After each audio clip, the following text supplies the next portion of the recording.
जब सिंध में राजा दाहिर की हुकूमत थी तो मजलूम अवाम जुल्म, लूटमार और नाइंसाफी से तंग आ चुके थे। खवातीन की इज्जतें महफूज न थी, तिजारत गैर महफूज थी। और फिर एक दिन कुरैश की चंद औरतों को कैद कर लिया गया।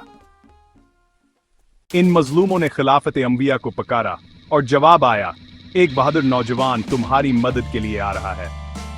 नाम था मोहम्मद बिन कासिम।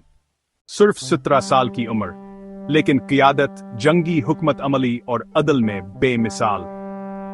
मोहम्मद बिन कासिम ने 712 ईस्वी में अपने लश्कर के साथ सिंध का रुख किया। रास्ते में किले फतह किए, मज़ाहमत का सामना किया और फिर आ गया तारीखी लम्हा, देबल का किला फतह हुआ। इसके बाद नीरून कोट, रोड, बरहमनाबाद और आखिरकार अलरावर, जहां राजा दाहिर को शिकस्त हुई और वो मारा गया। लेकिन मोहम्मद बिन कासिम सिर्फ एक फातिह न था, वो अदल इंसाफ, रहम दिली और नज़म का इल्म बरदार था। गैरों को अमान दी, मंदिरों को हाथ ना लगाया, अवाम को इंसाफ दिया, मजहबी आजादी दी।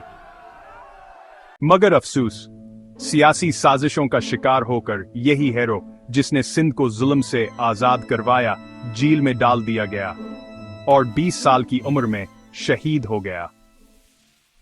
मोहम्मद बिन कासिम चला गया, मगर इसकी फतूहात, अदल और किरदार आज भी तारीख में जिंदा हैं। अगर आप मोहम्मद बिन कासिम के जज्बे को सलाम करते हैं तो इस वीडियो को दिल से शेयर करें।